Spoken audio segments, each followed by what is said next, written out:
Another concern when we have these games in Brazil is about security. So we have a lot of social problems here in Brazil, and the urban violence and security is one of the biggest concerns about having these events in our country.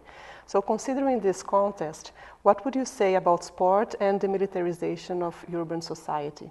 Again, these are all excellent questions and ones that people are really, really focused on right now. And again, this is a new sort of a test case for these types of security issues. The security issues, perhaps, say, in what we're considering now the global north, maybe are a little bit different than the ones that are experienced in Cape Town or in Rio.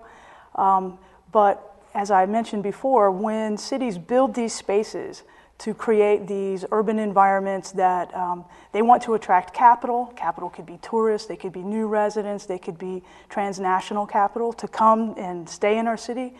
Very much of the image is to project that city as being a very safe place.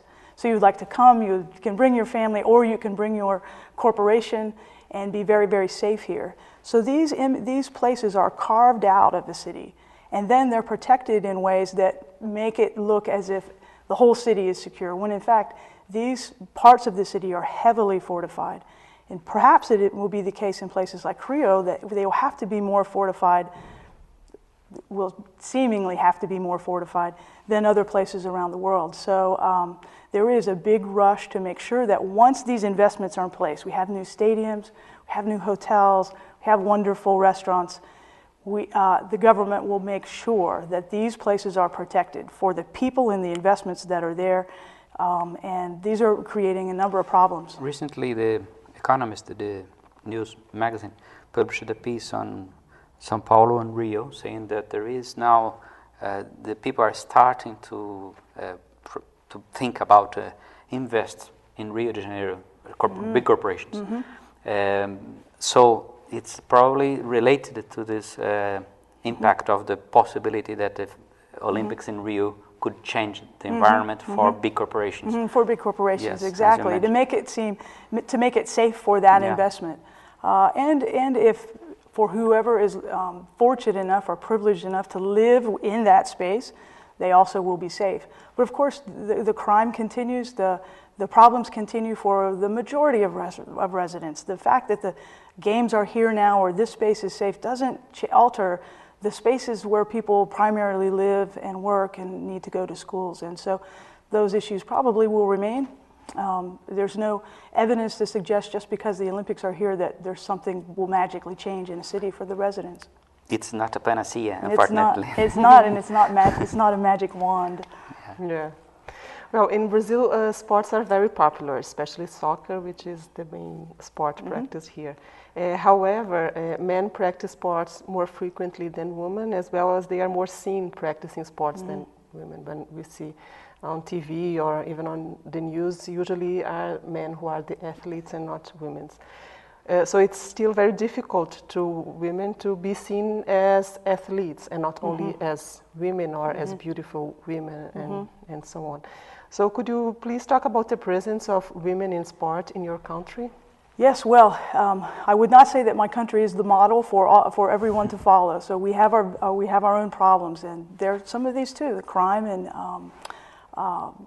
disparity between rich and poor, and the power difference and the image difference between men and women. And we have also race issues, like many places.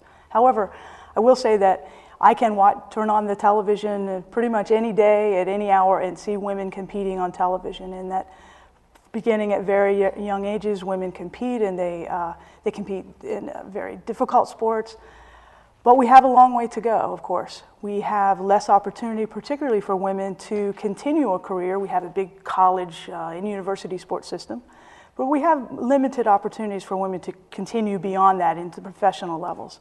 And so, for example, some people may be surprised to know that the most popular sport for children in the United States, both boys and girls, is soccer. And so, and women continue to play soccer, and we love our women's soccer players. They're the best. Well, Japan may argue with us about that. Yes. And so while women continue to play, there are very limited opportunities after college for them to continue to play professionally. We have a professional women's soccer program. It's very small, and one in basketball. So women are still behind in the professionalization aspects, but we have come a long way.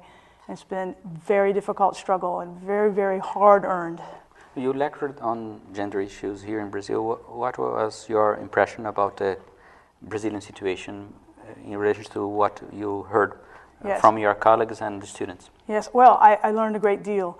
And things that I wouldn't have known, like what I'm understanding from women scholars and men who also are very interested in gender equality, is that there's more of a difficulty in sort of what we would have called back in the second wave feminist consciousness raising, to get women themselves also to understand that you can be seen as sporting and healthy, and that doesn't go against your nature to be somehow, a woman is somehow different in nature. So these issues are very much located also within the women's communities, within local communities, schools, and homes even, how women see themselves and what women then try to do about that image. Well, thanks very much for coming to stay here in Brazil and to accept the invitation to interact with our scholars here at Unicamp. Professor Schimmel. It was a great opportunity and a pleasure. Thank you for having me. And thank you also, Professor Altman, for taking part in this conversation. And we invite everybody to the next issue of Issues in Advanced Studies.